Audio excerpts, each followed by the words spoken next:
Welcome, everyone. Welcome to Black Man Speak. I'm your co-host, D.J.R. Stewart. I'm your co-host TD3. Soft talking with a rap so sweet. The sisters call me the candy rapper. I am your co-host, Uncle Asar Al Kabalon, the candy rapping man. It is Wednesday night, December the 17th, 2025. And if it is Wednesday night, It's early Black Black man Speak. speak. So let's give a shout out to Count Basie for the theme music, and we're still working on getting another theme song here. I'm still waiting on Uncle Asar to suggest something I did. I submitted one. that doesn't cost us money for copyrights. Licensing, but and then if you haven't already, hit that like button, hit the notification bell so you'll be notified when new shows are uploaded, which is every Wednesday at 9 p.m. And if you haven't already, if you're watching the show, invite a friend, family member, co-worker, neighbor, frenemy, it doesn't matter. So we'll have something interesting to talk about for the rest of the week. With that being said, I'll be shout out being given out. Tom, let's do what we do best, which is bring information about what's going on in the world to social media. So what say you? What's our first story? we do have one condolence to offer our community this week. Probably someone, especially those who loved R&B, may know about this gentleman. You definitely know about his voice and certainly his tracks. This debonair gentleman here from way back in the day, Carl Carlton, the funk, the soul, and R&B singer, best known for his hits She's a Bad Mama Jamma, became an ancestor earlier this week at the age of 72. The cause is unknown, though he did suffer a stroke in 2019. Born Carlton Hughes in Detroit, 1953, he first performed under the name Little Carlton, later changing his moniker to Carl Carlton. He moved to Houston after he was signed to the Houston-based label Backbeat Records, and in 1971, his song "I Can Feel It" reached the Billboard Soul Singles chart.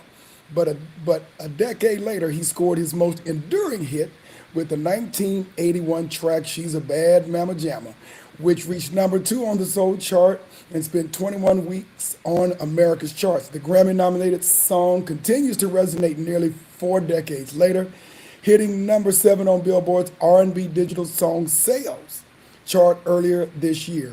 He performed throughout the decades and made television appearances, including on American Bandstand and Soul Train. Carlton's most recent release was the 2010 gospel album, God is Good. We want to offer our condolences to the Carlton family, those who knew and loved him, of course, the music industry, and he will forever, ever be immortalized by his sweet, sultry voice. And she's a bad mama jamma. I don't You know know when that song came out, man, it was like 81, junior high. I didn't think it was anything after that, man. I think this is it. Yeah, and I can still hear that song today, man. And whenever you see something that just looks that way, you just start thinking of the song. That's right. Okay. All right, and we do have an icon, or probably a little less known heroine in the civil rights struggle, but who now has a statue in the U.S. Capitol.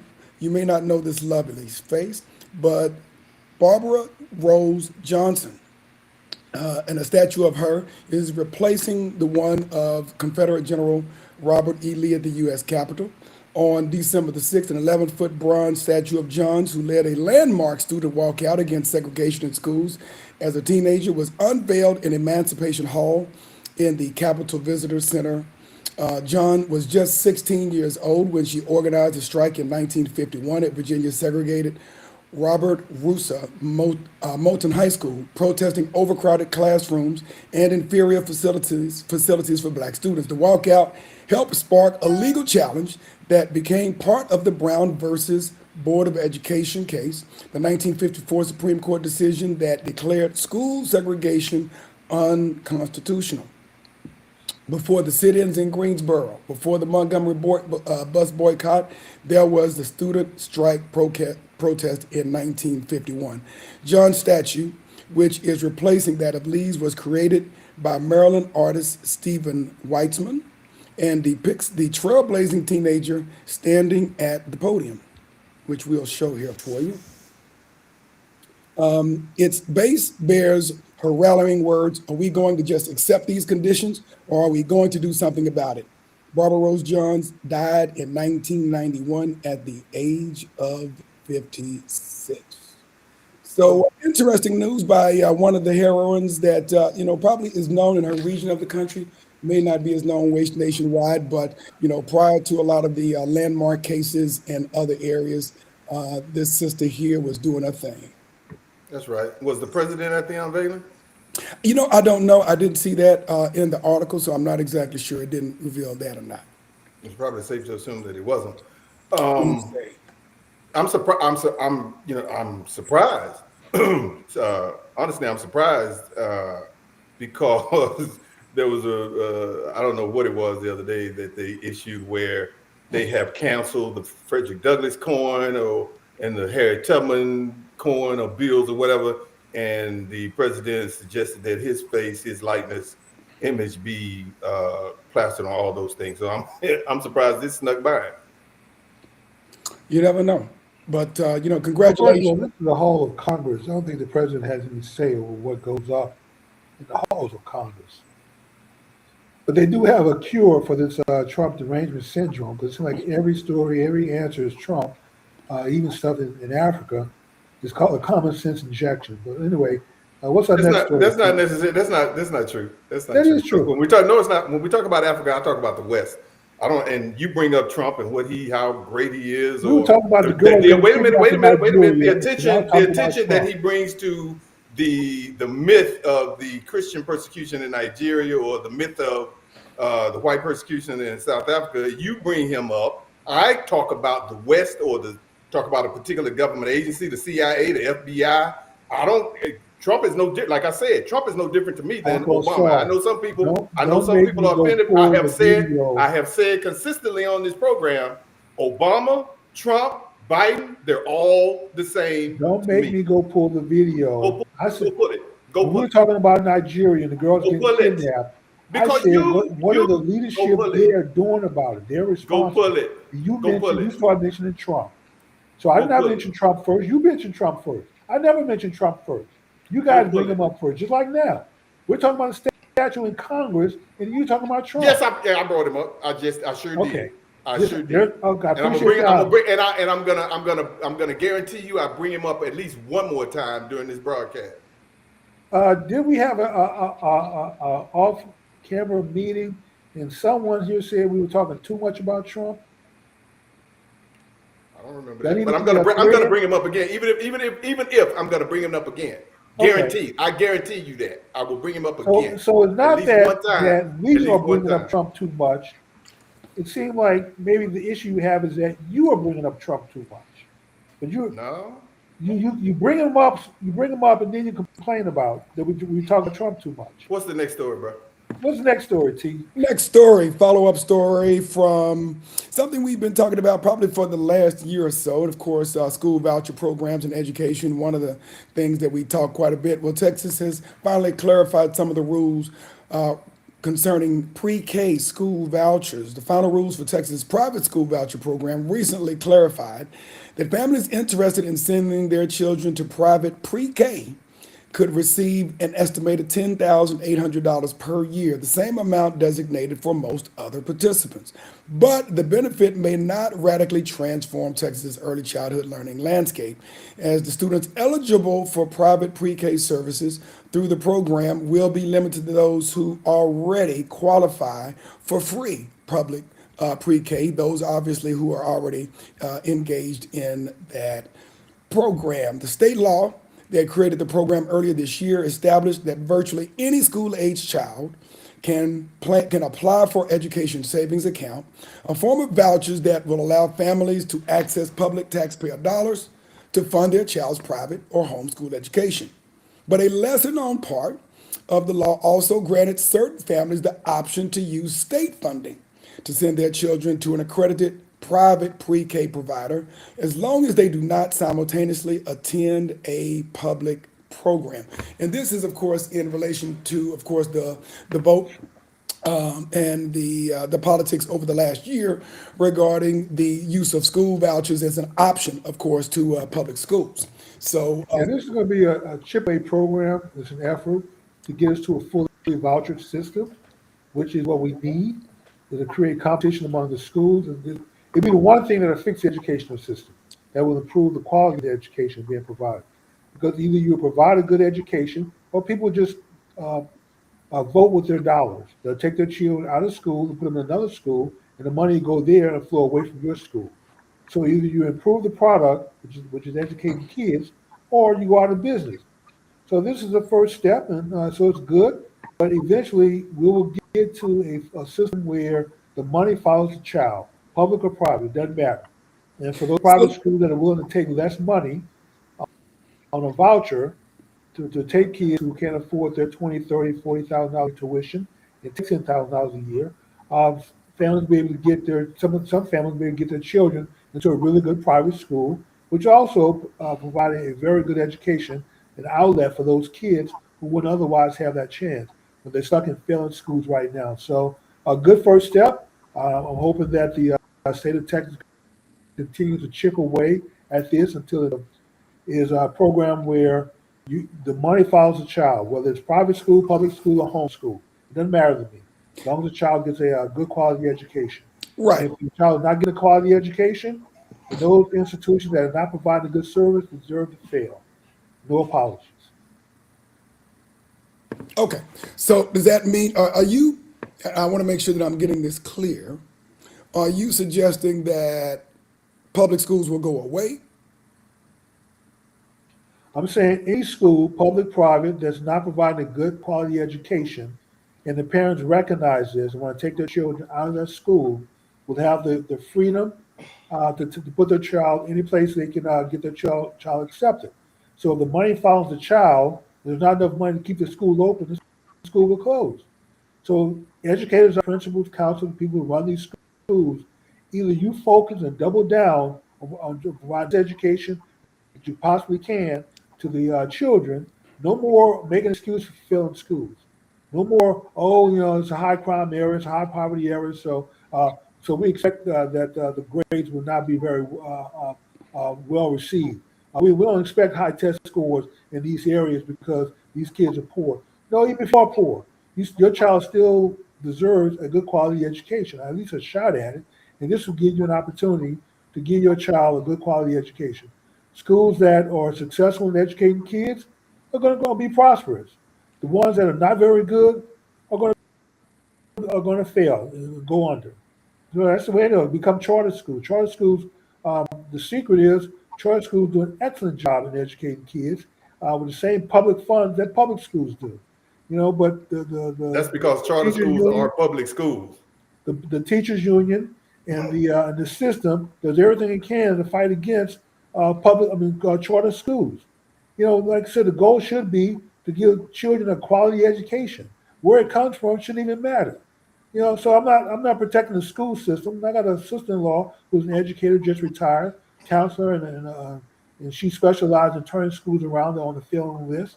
So I applaud her and other educators. My mother was an educator. So, but if a school's not educating a child and children properly, they're going to fail. That means people going to lose their jobs and let them lose. So be it. Let me frame this differently. If you're saying that public schools that are not doing well should close down, and let's say we'll take DISD for instance, and let's say overall their public schools are not going away, are you saying that all public schools will go away? Is there a question there? That was the question. If they're not performing, let's say, I said, let's take for instance DISD, public school system. There you go, public school system. If they are underperforming in mass, will all the DISD public schools go away?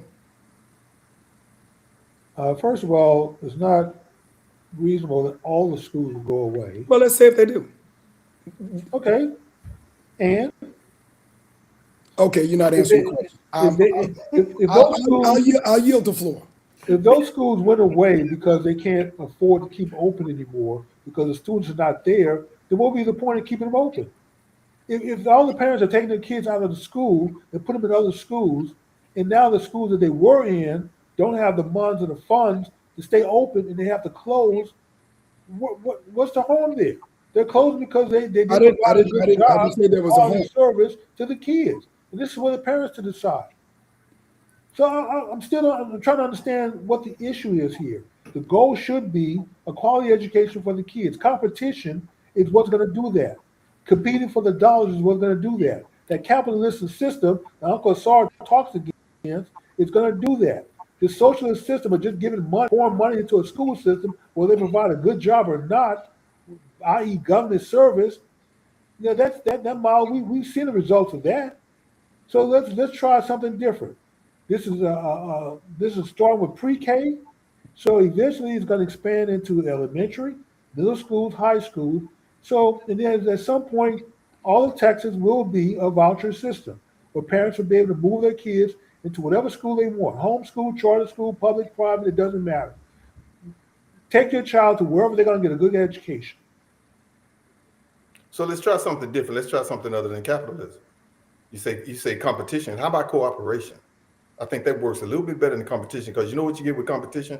You get people who don't want to lose. And then people who don't want to lose, they do anything like lie and cheat, right?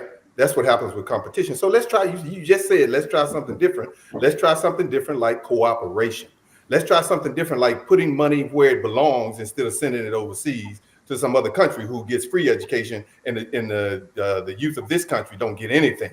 Let's try that. Let's tax some mega corporations who don't pay anything in taxes when you're taking all the money from the poor and the middle class, and then you handing out vouchers where everybody won't qualify for a voucher. Let's do that. Let's try something different. How about that? That's what you said, right? Okay, so yeah, let's try something different. You know, Uncle Sar, I hate to be the one to have to continue to do this every week, but we have something in this state called a Robin Hood system. There are no more poor school districts. All of these school districts get about the same amount of money. The ones who don't raise enough property taxes get to take money away from richer districts that have high property taxes. They spread the money around.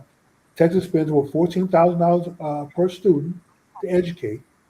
The United States has the highest expenditure for per student for education in the world. But yeah, we're 32nd. And the last time I checked, we may be even further down now than that on the educational scale. How much more money do we have to spend and throw at this? Money doesn't seem to be an issue when the people used to say, well, poor districts don't have the money that Highland Hills or the Trophy Club or the You mean Highland Park? You mean Highland Park? Okay, yeah. But now Robin Hood, Highland Hills ain't rich. Okay, then Robin Hood leveled the playing field, so all of the school districts now sharing the revenue equally, or equally funded at the same rate per student. So now that money is off the table, you still talking about money. Can you come up with another talking point besides the tired liberal socialist viewpoint? You said you were talking about the whole issue of vouchers. What are you talking about? What are you talking about money? What are you talking about? I'm the one who said cooperation. But I'm not talking about throwing more money at it. You said the problem was we should have a cooperation system. We put more money into the school system. How much more money do we need to put in there before we get a quality product? How much more? Give me a number. 14,000 evidently is not enough for you. How much more money do we need to raise? Jimmy, you ever worked in a school system? You ever worked in a school? Quality education. You ever worked in school? Have I? Yeah. No, sir. Okay, but you don't know what you're talking about then. You don't know the hell what you're talking about. You asked me a question. You asked me what the answer was. No, sir. I've not worked in school. Yeah, and the answer is you don't know what the hell you're talking about. That's the answer. I do know what the hell I'm talking about. No, I don't have to be in the food business and manufacture hot dogs and tell whether a hot dog is good or not. I can talk to these young kids now who can't do simple math and know that when I give you a few extra coins at the store to round something off, and you can't do simple math in your head and give me change, that there's a problem. So I don't have to teach and know there's a problem in the damn educational system. I know how these kids are coming out of school, they can't read. What's the problem? The problem is that the quality of the education has been offered. What's the problem? No, that's a symptom. That's a symptom? Yes. Yeah, that's the outcome. What is the problem? Okay, y'all not gonna like this answer. One, the problem starts at home. We're not motivating our kids for success with a belt if need be. Get the leather belt out with the added motivation. You want black people to beat their children like a white man turn the game system off, turn the kids fireball. You want us to These kids continue know more about these to games inflict violence upon our most precious how to resource. game the system. That's real video smart. game. How smart are their book work. How smart are you that you can't reason with a young person with all your experiences in life, and you can't talk to this young person and convince them around to your way of thinking that you have to beat them, just like the white man beat you and your ancestors. That's your answer? Come on, man. First of all, that's fine. That's cool. Okay, you're good. You're right. Let's move on. Being a person. You're right. Beat everybody. Beat everybody. And that was by my uncle's wife. Beat everybody. But I didn't have to be spanked because I was motivated to learn from a young age. But you're gonna make a psychological adjustment, psychological analysis on every other child and say they don't want to learn. I got news for you, brother. Every being wants to learn. There's something that happens in their life that makes them don't care anymore or go another way. But let's be clear: everybody wants to learn that's born on this earth. It's a thing of it's a human quality. So don't go there. And you want to do your research and tell us why, but you won't. You just want to sit here and say beat children. First of all, that's ridiculous. That's ridiculous. If I see you beating somebody, I'm calling the police. Any black person I see beating a black child, I'm calling the police on your ass. The police. Spanking a child is not a beat. Goddamn, come on. Don't be. All right, Jimmy. I'm calling. Don't beat your child in front of me. Okay, well, we have about 8 minutes. We're about 8 minutes if you're learning thumb responses on a video game, that's learning. That may not be anything viable for you to take and sell later on so you can support yourself. So everybody may want to learn something. What you're learning, hijacking a car, hotwiring a car, stealing hubcaps, armed robbery. All these are skills that you learn. They may not be viable skills to help you take care of yourself in the long run. I'm talking about learning something of quality that you can sell later on, develop into a skill you can make yourself. Because last time I checked, we're not a socialist country. That's all I want to see. Where people just gonna take care of you. Okay. As we have, gentlemen, been talking about this particular topic about 15 minutes, I have a couple of quick questions that I am hoping I can get a couple of quick answers to. And then at 25 past the hour, we'll move on to our next story. So when we talk about follow the money, will every child be eligible for a voucher? Let's just say in the state of Texas. Yes, simple answer. Yes. Okay. Do you think everybody will get access to that voucher money? Yes. How? What do you mean that how? The money follows the child. Okay, wait, top. The money follows the child. Okay, let's talk about this story. This pre-K-12, this pre-K voucher program. Does every child in the state of Texas have access to that voucher program? This is a program that's just starting. Right. So I'm not sure. I'm not sure how the vouchers are distributed now because I haven't read into the program. But in the end, money will always follow the child. The voucher will always follow the child. So the question is, does every child have access to this voucher program pre-K? What do you mean by access? Did the money follow the child? Can every child in the state of Texas does every household who has a child 3 or 4 have access to this voucher program? I don't know how far the program expands now, but in the end, yes. Every child, every parent who has a child of school age that's in school enrolled will have a voucher that they can use and take anywhere they want to. Take it to any school they want to. When do you anticipate the end will be? First of all, Tom, it's like anything else. Our Miranda rights took 70 years of case law to compile and put together. So these things you have to chip away at them. You can't just jump in full force. I would say go 100% voucher right now. But there are a lot of opponents, those are the teachers union that oppose vouchers, that oppose charter schools, that are fighting it. They have lots of money. They have deep pockets. So you can't just do this all at once. So you've got to chip away at it. So I don't know when in the end. If I may ask a question, volley to get it started. So it's a good thing. So you give time for the voucher program to work. Is that what you said? Chip away at the bad part and replace it?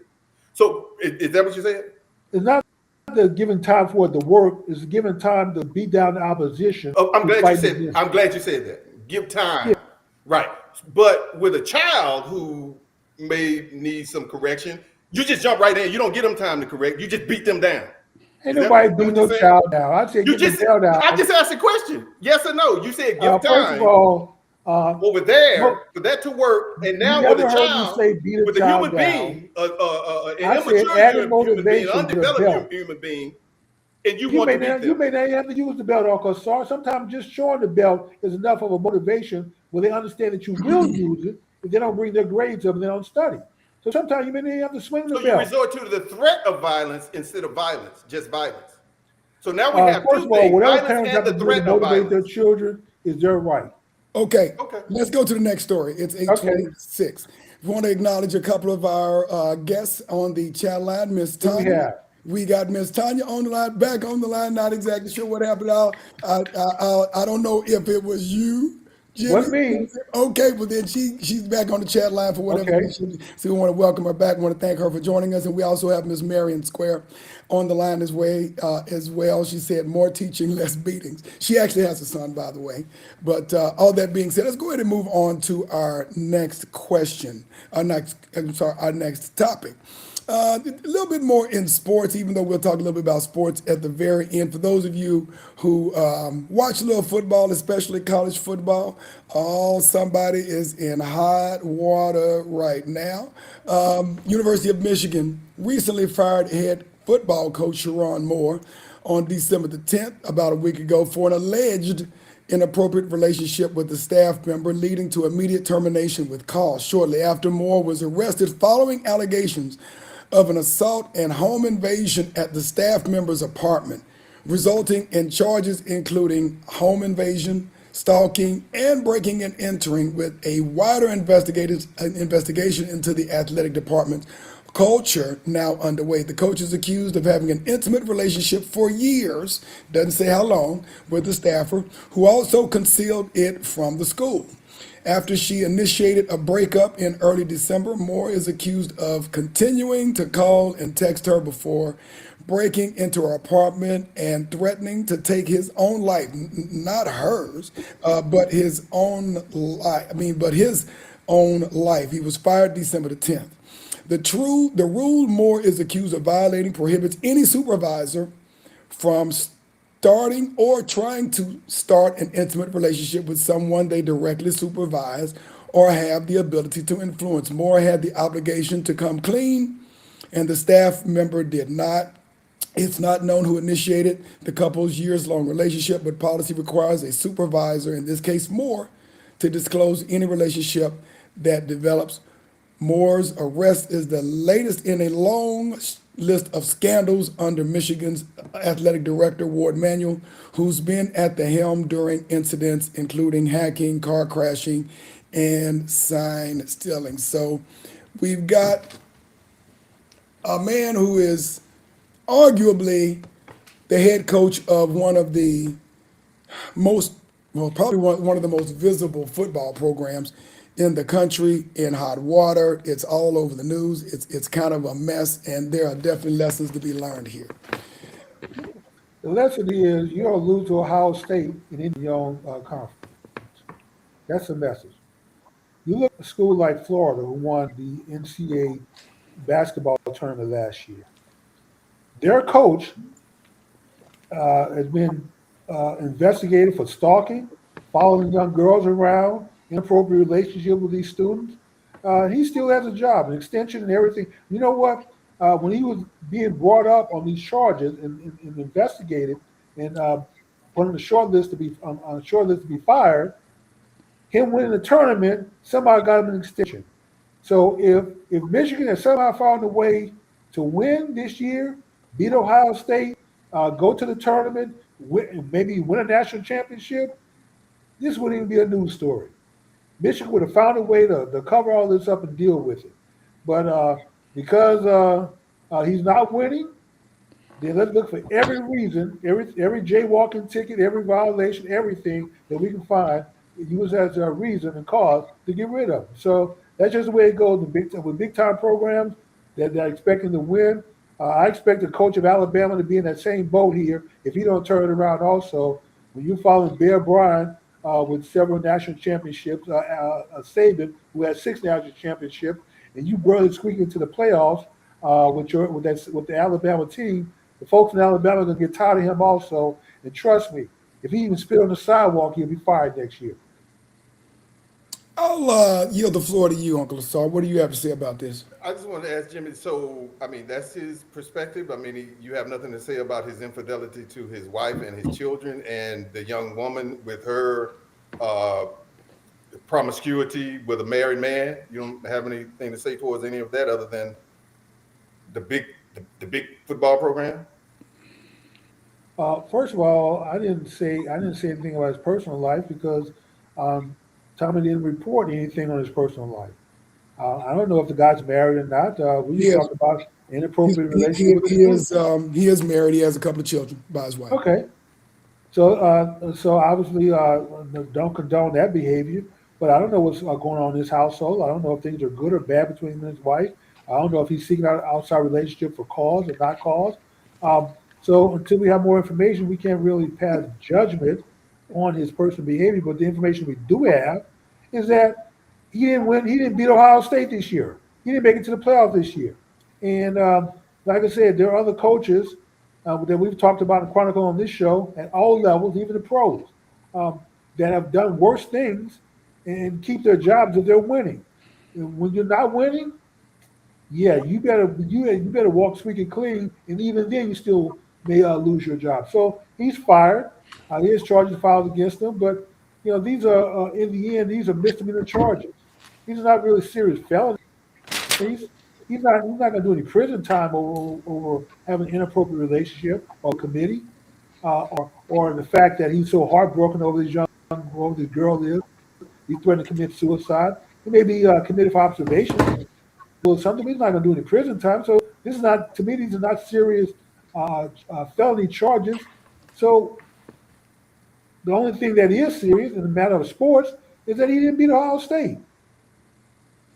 So yeah, Tommy didn't. I was going to say something, but he did mention that he was married, but we do know the guy was married. But the other part he did mention, Tommy did mention, was that it was against the policy or whatever for him to be involved with someone under his direction.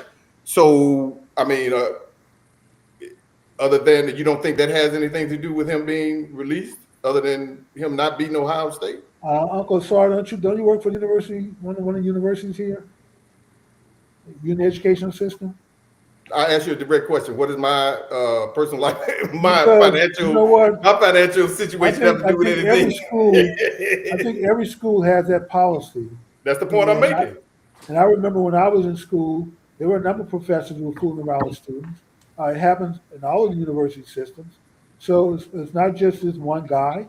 This is something that happens across the board, and generally it's something I'm that's not disputing that. overlooked. I asked you a direct question. I It's said, do something you that's think that has overlooked something and to is do not with his really being released? enforced very strongly.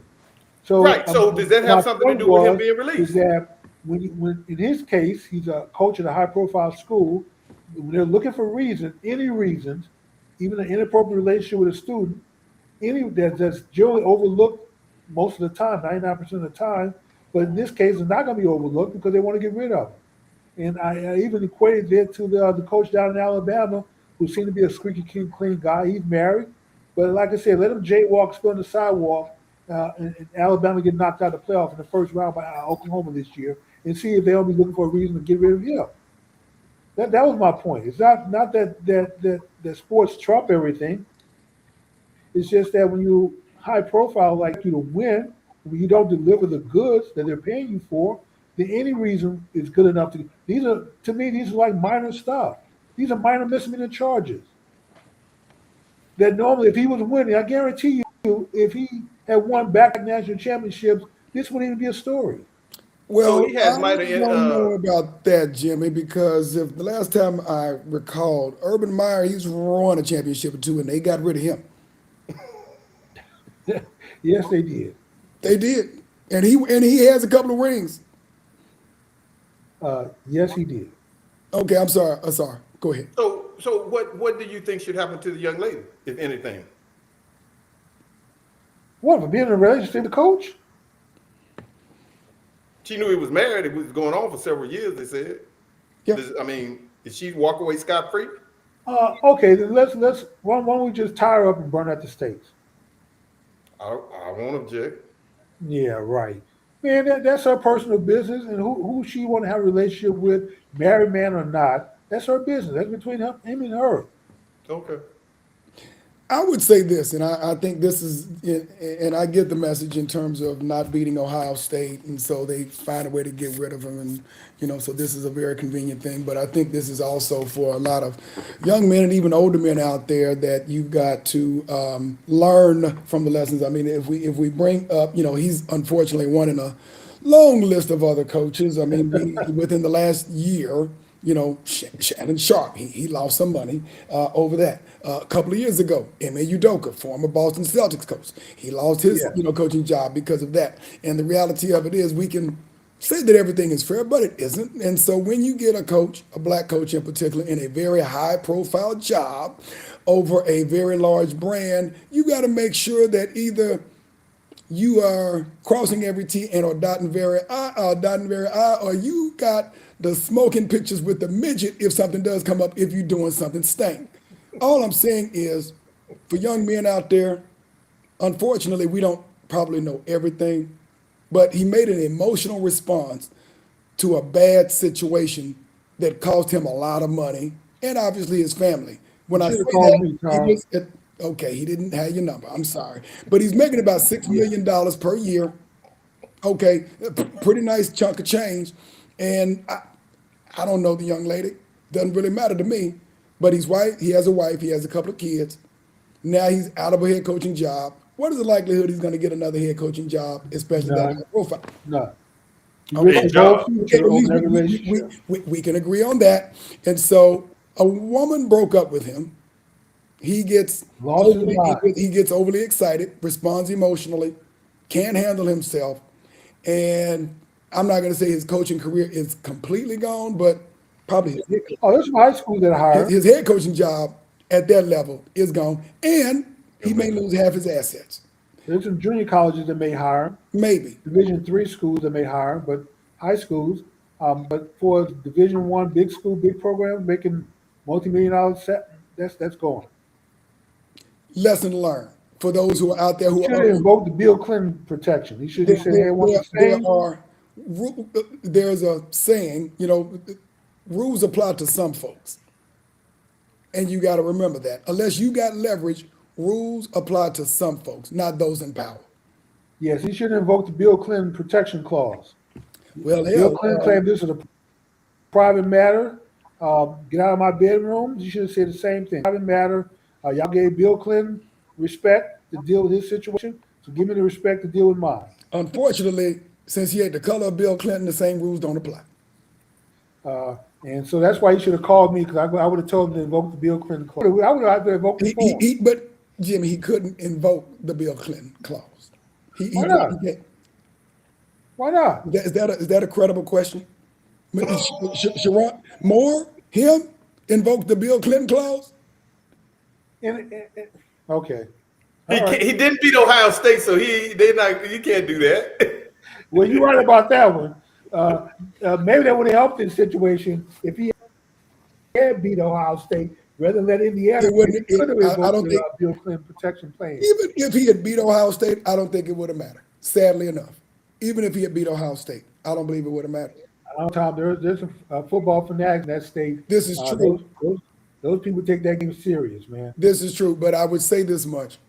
There are some folks out there who probably think that they could do a better job than him, and they waiting for him to fall, and that's just what happened. Oh, man, Michigan? A big time program. There are so many coaches that are lined up for that job. What the hell is he doing with his job in the first place? Sad but true. And this is why, if you get a chance to make that kind of money, Tom, he should have taken his job a little more serious and not put it in jeopardy. He should have been walking squeaky clean until that contract was up and then he no longer has an opportunity to make that kind of money. Then you go do your dirt, or split up with your wife, or do whatever you're going to do. But for a person making $6 million a year to coach a Division I football program as high profile as Michigan, man, you don't No, you jeopardize don't. that because No, you don't. yeah, you know that's again. Exactly. And he was on the second year of a 5-year contract. Because I believe Oh, Harbaugh's been gone a couple of years now. So he was only on the second year of a 5-year contract. so this is a $30 million contract that you only got one year, Two. one portion year out of. This is his second year, so this will be, I guess, 2 years. You only get a few of these opportunities in I head hope he coaching. saves his money well. Well, I hope he can keep the money that he's got. I hope he can keep his Well, he don't assets. have to worry though. You know, he can go down to Uncle Saul's socialist farm and live with him, and everybody work and share Jimmy, and crop apples equally. and oranges. This is Michigan. Michigan. So part of his money is going to the little girl, and the other part is going to his wife and children. He gonna come out of jail with nothing. So He's not gonna do any serious time. The jail piece is just, Uh, yeah, he's not gonna do any serious time. What's our yeah, next the story? jail comes after that. The brother Yeah, he shouldn't be so stupid. Yeah, but that seems to happen to a lot of men. The brain rushes. I mean, blood rushes from their brain down to the lower parts of their body. I know it's a family show, but sometimes it causes you not to think properly. well, that's probably a lot of men. However, some just seem to get more media exposure than others. It is what it is. Yeah, but again, we're saying, oh, well, the brother wasn't. I mean, but the young woman walks. She's does. just as You're guilty as correct. he is. You're correct, Guilty brother. of what? Let's be guilty.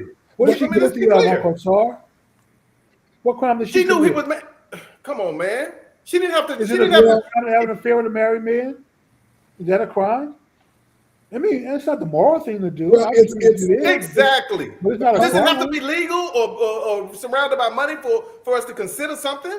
What Okay. about yes? What about the ethical and moral aspects of it? Yes, We're and in we a know that more often than not, when it comes to ethics and morals, it's us who are punished. Okay, Uncle Asar, you are correct. But we live in the United States. Who's concerned about ethics and morals?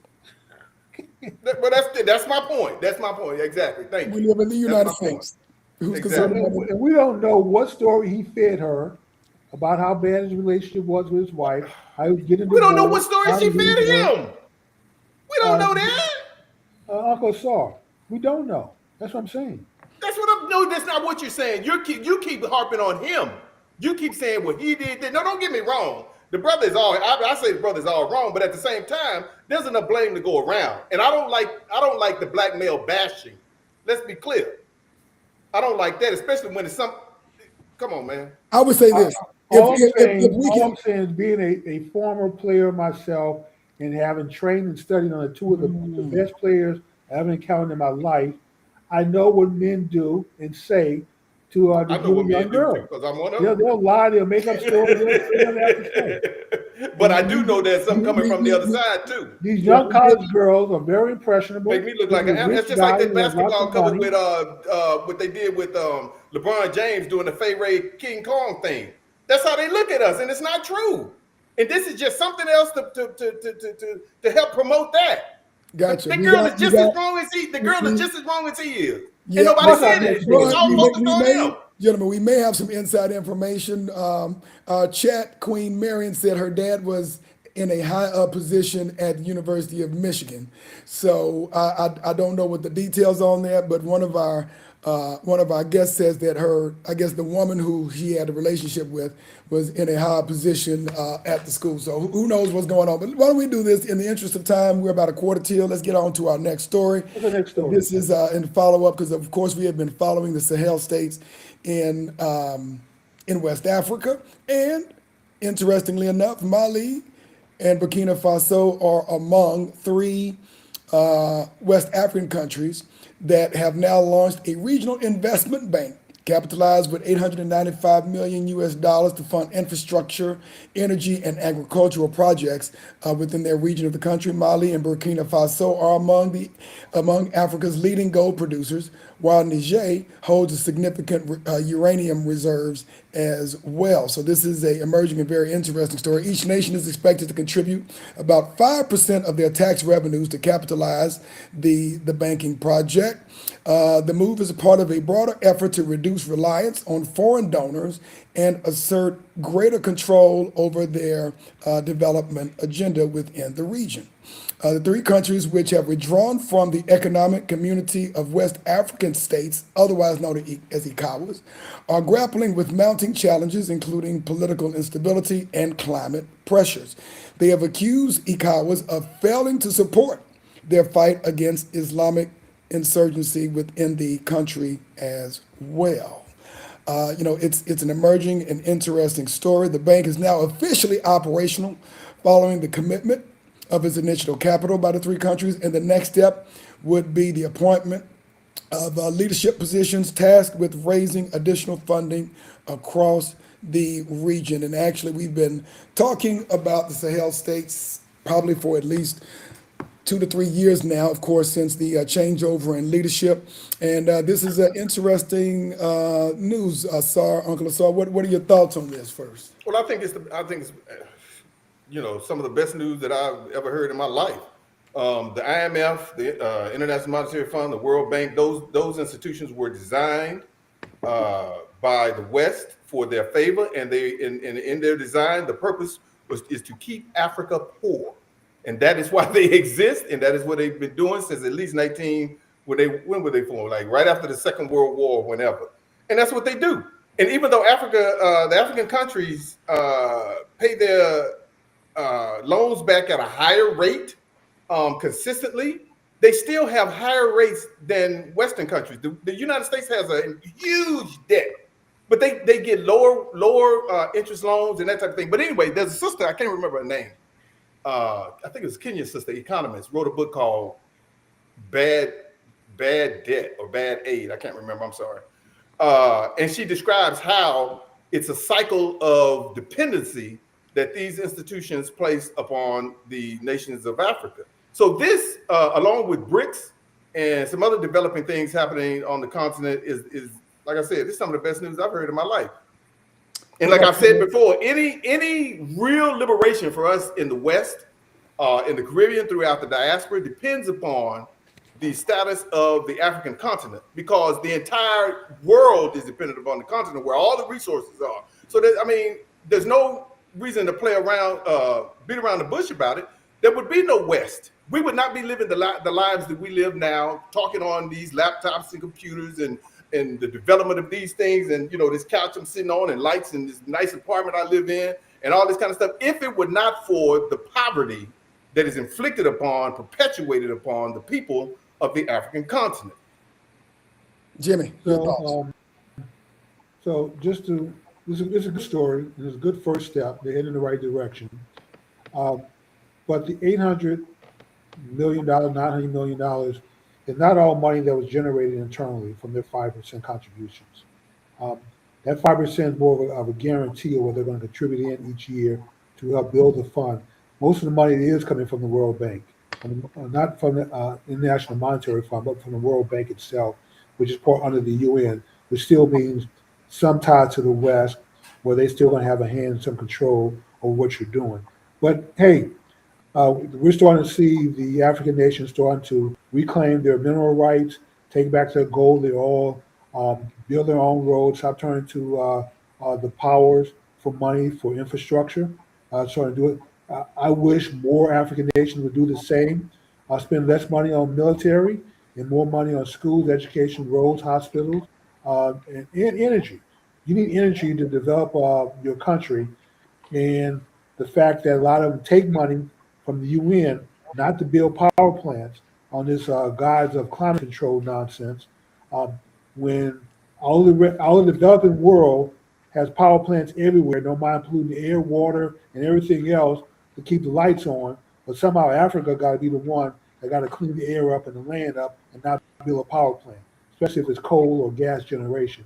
and they don't have the resources to build a lot of nuclear plants to generate the electricity. So they just don't have the electrical grid that Western developed nations have. Even South America has more developed electrical grid than the continent of Africa. So I'm glad to see they're taking some control of their own destiny and starting to use their money and their resources, invest it internally, and that's a good first step. I wish all of them would do the same together, do the same, and they could probably be free in a generation. You know, I like this story, and I get your point, Jimmy, in terms of wishing other African states would do this. Very low odds that they're going to do that, short of a World War III.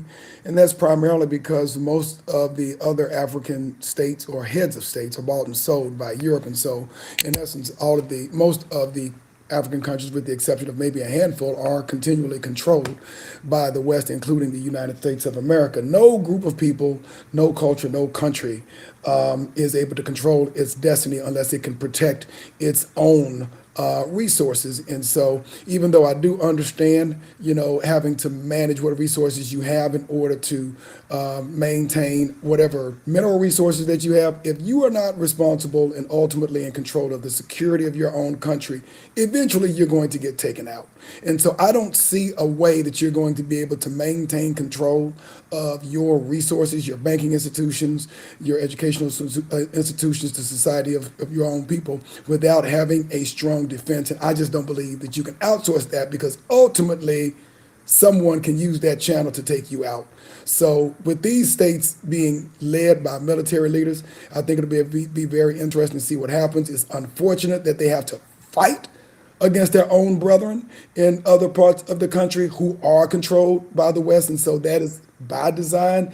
I wish them the best of luck. I hope they are able to secure their borders, build their military, protect their own interests, so that they can ultimately use their own resources for the benefit of their people first, not the people of other countries. So I'll say this, just slight correction. So I do agree with most of what you said. But here's a slight correction. Germany is the richest country in Europe, at least one of them. Correct. Correct. And Poland is right behind them. Both Germany and Poland don't really have to provide their own protection. The United States provides their protection, definitely for Germany. Italy, Japan, just now starting to get into the defense business, but we protect Japan. They've outsourced their security to us since World War II, and they're one of the richest Asian countries. So you say you can't outsource your security, that's wrong. You may not like the U.S. policies. You may have to decide that it's a lesser of the devils, but you can cut deals and outsource your protection to someone else that allow you to develop your country until you get a position like Japan is now spending almost $1 trillion on their own defense. Germany is spending billions of dollars on their own defense.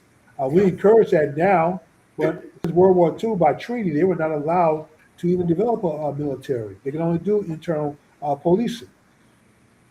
So you can't outsource your security until you get rich enough to be able to support and do it yourself. So my suggestion would be, do not waste your time and money and resources, which are precious.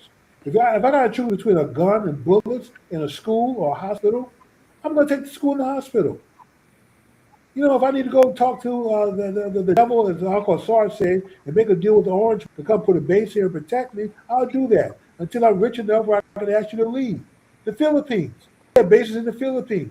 At one point, the Filipinos asked us to leave. We left. Then 10 years later, they asked us to come back. So this is a strategy. I'm saying African nations can use it too. I'm not saying America is going to be great for you, but if you need to outsource your security while you build your infrastructure and get out of third world status and get to second world, maybe first world status, then do that. When you become rich enough where you can afford to buy the bullets and guns and do it yourself, then you just say, hey, America, we appreciate you, thank you, but you go now. Okay, let me ask you this. Who's the most powerful country in the world? United States. Who have they ever outsourced their military and security to? Who do we outsource it to? Yeah. Who has the United States ever outsourced their security to? Warrior nations don't outsource their security. Okay, enough said. Okay, then we agree. No, I'm glad you came around to see it my way. We don't agree, but one of the reasons why the United States is one of the most powerful countries in the world, except of course stealing a lot of stuff, is that they don't outsource their security. Uncle step in here. You normally If I can talk talk unabated, about what you can't do. yes. So Because now, you gotta let me talk. You just asked me whether I gotta talk, and you still talking. Hold on, can I finish the question? So you tell me how we I'm not can't answering do any business, questions. You asked we me did can't I do want to talk. I'm not Walmart, answering we any can't do questions, so you're wasting your Microsoft, breath. we can't All right, start go ahead. an economic revolution because everybody's ahead of us. But somehow throws this proposition out that African nations can buy enough guns and weapons to defend themselves against the powers that be. And you sit there and say nothing. But That's the if I say we get together and start investing ourselves, building our own infrastructure, you just now this attitude comes out about what we can't do. But when it comes to guns, bullets, and weapons, oh, well, we can do that. We can somehow build up enough money, enough weapons, and our army large enough to defend against China, Russia, the United States, which is never going to happen. What so say you, sir? everything you said about everything you said, blanket stated, categorically, everything you said was complete crap about the continent of Africa and those nations. What I want to say is Africa doesn't have to buy anything. They have all the resources. They don't have to buy anything. They can make everything. All they have to do is cut the West off, and then the West doesn't have anything. Then it becomes the question of does the West have enough money, right? To Do buy they the resources they need. do they Wait a make their second, let own him finish. guns? Did I interrupt you, man? Did I Yes, sir. interrupt you? You asked me to chime in, and I'm chiming in, and now you won't let me speak.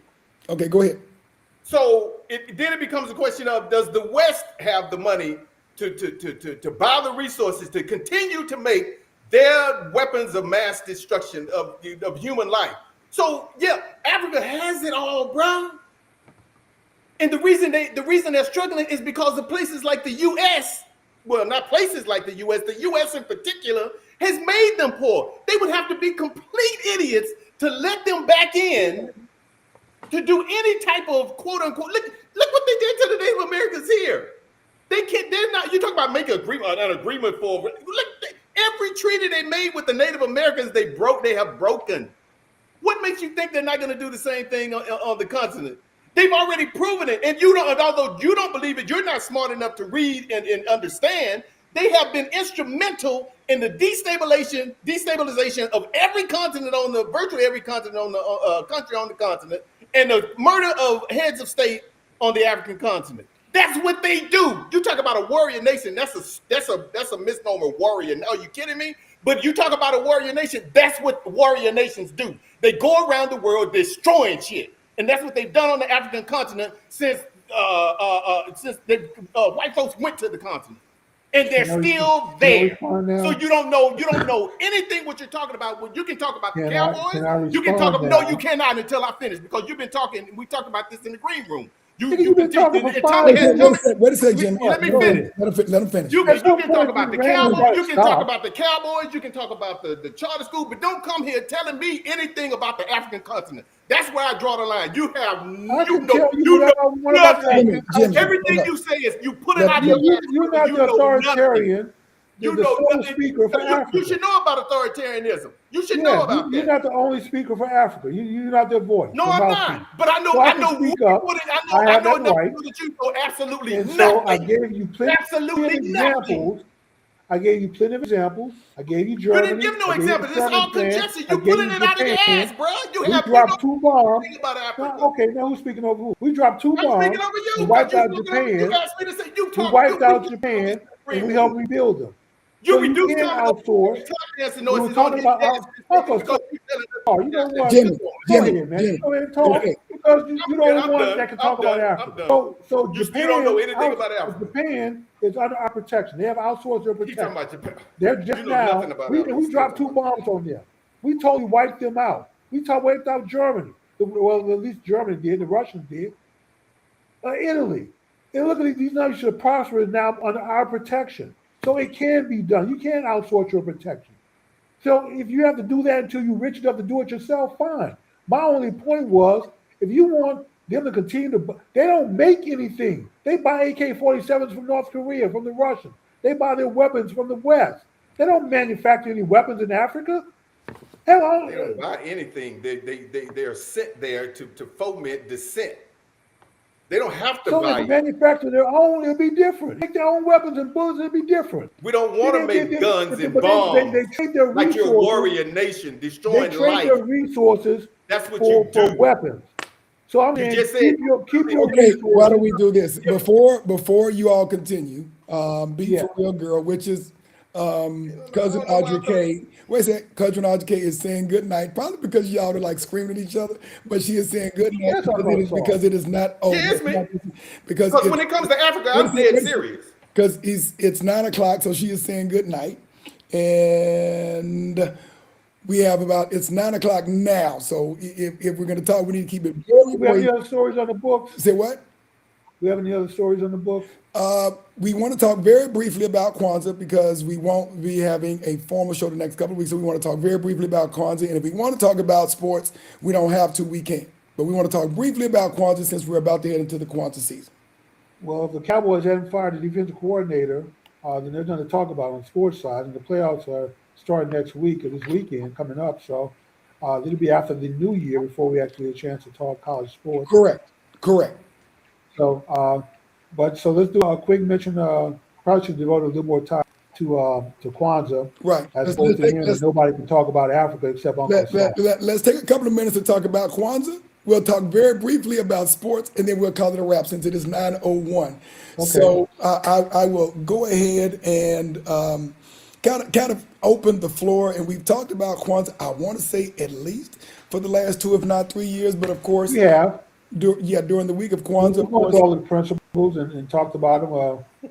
So yeah, but starts, of course, on December the 26th, the day after Christmas, where families and communities across the world come together to share a feast, honor their ancestors, affirm bonds, celebrate African and African American culture. Each day, of course, acknowledged by lighting a candle that breathes meaning into the various activities that are represented in the Kwanzaa candelabra. But I'm going to yield the floor to someone who is a little bit more deep into this area because I know Uncle Asar has done several different Kwanzaa programs, and I'm going to have Protective Africa? I'm going to have him to summarize, if you will allow him to.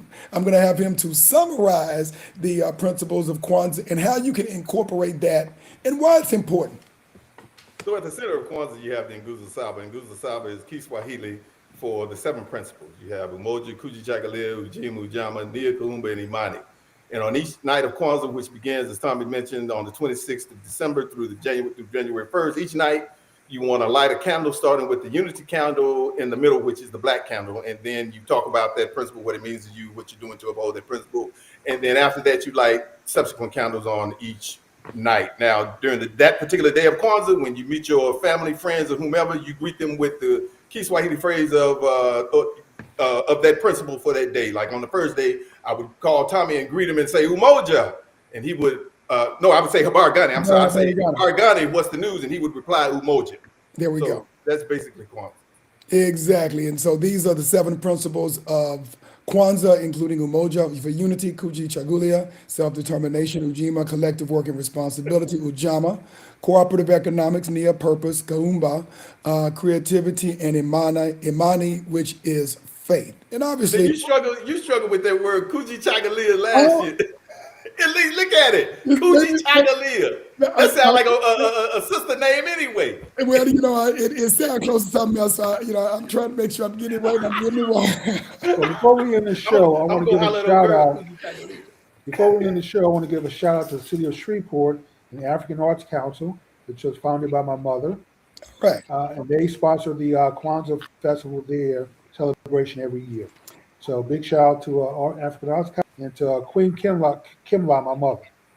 And so, Uncle Asar, tell us why this is so important from it's very important. Malana Karanga, Dr. Malana Karanga, head of an organization called US. They used to have a magazine, US Magazine, and he wanted to bring together the Watts community after the riots, and he was looking for a way to do that. He created Kwanzaa, 1966, 67, when it was first celebrated.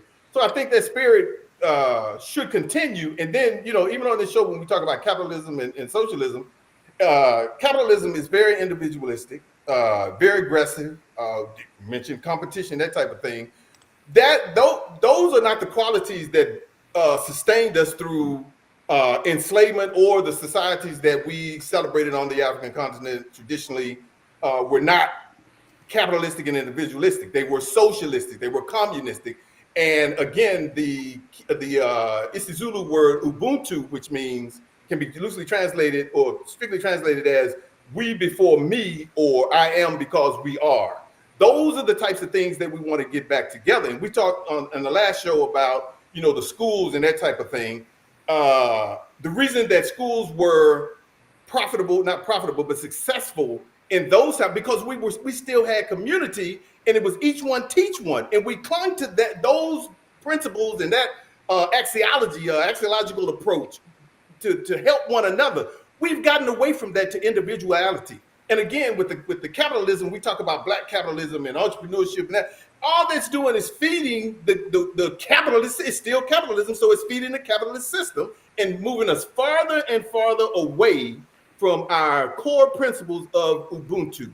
We before me. That's why Kwanzaa is important, because it emphasizes all those principles of bringing us together as a community. Thank you. Why don't we move on if we're going to talk briefly about sports?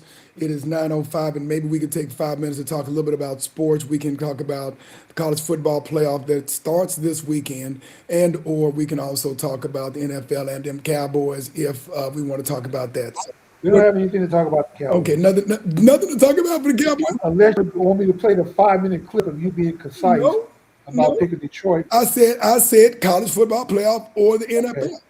Yeah, we don't have to mention the Cowboys. We already know. Okay, well then let's talk about Let's talk about the college football playoff then. So it hasn't started yet. It starts this weekend. Exactly. And what our thoughts on Friday? The first game's on Friday? Right. Okay. The first game starts this upcoming Friday. So we have got I think one game. The first game starts on this upcoming Friday, and then of course we've got 3 games coming up on Saturday. So if we look at the Aggies play on Friday, don't they? The Aggies play on Saturday. Actually, they play Saturday. Yeah, the Aggies play on Saturday. They play Miami. So Alabama, Oklahoma on Friday. Alabama and Oklahoma, I believe, do play on Friday. Who else plays on Friday? Oregon and nope. The matter of fact, there's only one game on Friday, and that would be Oklahoma and Alabama. Let's verify. Yeah, the 19th, which is Friday, Oklahoma, Alabama play at 7:00. On Saturday, the 20th, you have James Madison versus Oregon. You've got Tulane versus Ole Miss, and then you've got Miami versus Texas A&M. Okay, so here's a simple binary question for you geniuses. Y'all can understand. If Alabama loses to Oklahoma, okay, they bumped us out of the playoff last year. We lost twice to them. Lost to them this year. This will be like 3 straight losses. Does the coach of Alabama lose his job? If Alabama loses to Oklahoma, does he lose his job? First round of the playoff, Friday game. Nobody else is playing, so you have no competition. Everybody's been watching that game. If you lose to Oklahoma, that'd be 3 straight losses. Does he keep his job? Yes or no? My prediction is he keeps his job. That's my prediction. If they lose, Really? They lose, yeah. Okay. What say you, Uncle Saul? I don't have a dog in the fight. Okay. Fair enough. Any of the other games that you have a concern about or any thoughts on? Well, the Aggies Saturday. Okay. I don't know what's going on with Marcel Reed. He was injured or something. I didn't read the report. Really? I didn't see that. I think he was injured in the last game. He was. Texas or something. Yeah. Is he back? I don't know. That I didn't read the article. I was like, that has pretty huge implications if he is injured. Because if he is injured, I don't think they got a shot. If he is injured. Matter of fact, you said the team, and he's a one-man team. Well, what I'm saying is he runs that team. He does. But your quarterback should. Let's just say if Dak, well, the Cowboys are already done, but if Dak was to get injured, it would have been over a long time ago. Yeah, when Reed is running and throwing, when he's on his game, they are hard to beat, man. They move the ball real fast. But getting beat, they do. Well, yeah, but an L is an L, brother. They should. If he's not playing, yeah, I haven't seen the backup quarterback play, so I can't speak to him. But I've seen Reed play a couple of games, and I was highly impressed, until especially how they, Texas, huh? until the University of Texas. Well, Well, when you put that on the coaching, when you say that was the coaching, Couple of those interceptions were on him, unfortunately. yeah, they were tipped. Yeah, couple of those, but you can't. You got to be careful trying to squeeze it in, you know. And quite frankly, they failed on all sides. The defense. The first thing, what I did predict, if they don't contain Arch Manning, it's going to be a long day, and that's what happened. So how much of a Dublin increase did you have after they lost? I didn't. I was quite Dopamine. frankly disappointed.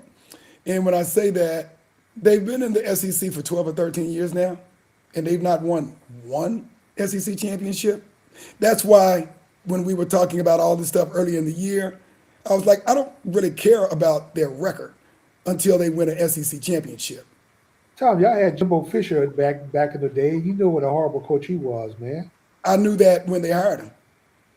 Okay, well, evidently they didn't take your They could opinion. have kept So Kevin Sumlin. your booster check must not be big enough because when you told about to hire him, evidently they didn't listen to you.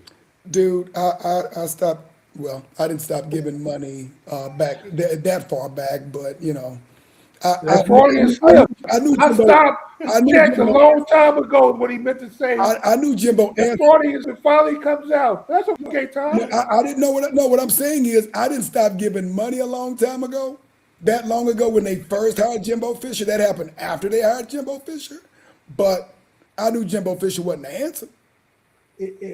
Whatever money you were sending back as an alumni, send it to the HBCUs. Oh, I man. do. I understand. Jimmy, I do, bro. I know you do. I'm just saying, if you want to add more to that, take away from the A&M stack and send more to the HBCU. Oh, and him ain't getting my money unless it's going directly to one of our kids. Then what?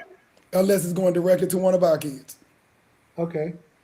They've showed me what they showed me what they do with their money with everything else. So unless it's going directly to one of our kids, no. but you knew that that's what they do with their I money, know, though. I know. You know, hey, I gave them the good old college try. So Uncle Sar, I know do. after they made you buy a ticket to get into the game after you were hurt, I know you don't send them money. Come So on, man. Look, I ain't had no come money on. to send them. Even if I did want to. I paid to go to the Black Former Student Reunion several times. That took my money. I don't know what they did with it. I have never heard of an injured player having to get a ticket to get into the game. I will say this much. I do hope that Marcel Reed is healthy enough to play up to standard, so it will be a game. I'm not the biggest advocate for Carson Beck, who, of course, Miami pilfered from University of Georgia because $4 million a year, Carson Beck. yeah, Carson Beck, you know, he crumbles in big games too, so he's suspect. We'll see what happens. Oh, he was crumbling back in Georgia. I I'm know not that. even sure why Miami I know that. hired him away for $4 million a year. Like, yeah, y'all must be kidding. live Surely in- there's another quarterback out there that you can get $4 million to. We live in the United States, bro. That explains everything. It's not performance based. Now I'm wondering what the brother at Ole Miss gets. Good question. Good question. So But he's balling. he's balling too. So He's balling. anyway, man, All right. anything else we need to cover? Like I said, I think that is it. It is 9:15, and we are well over time, so we will call it a wrap. all right. Well, all we can do is hope the Jerry Jones and Steven do the right thing and fire Oberfluss. That is his name. Oh, they need to Maybe the fire whole the head. coaching staff. They need to fire the head. They need to fire. Yeah, they can fire the whole coaching staff Jimmy, now. but before the season started, when they hired Brian Schottenheimer, I said they ain't going no place.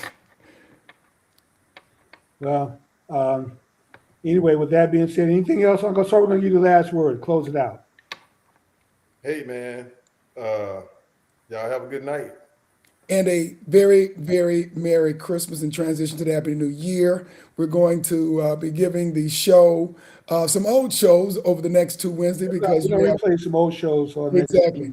We have Christmas Eve and New Year's Eve coming up, so we'll give, of course, the fellas some time to get together with family and loved ones, and we will see you guys within the next couple of weeks. And we want to thank everyone for showing up tonight, because if it's Wednesday night, Certainly, black men speak. good night. Uncle Sorry had the last word, Tom. He got to close it out, man. Okay.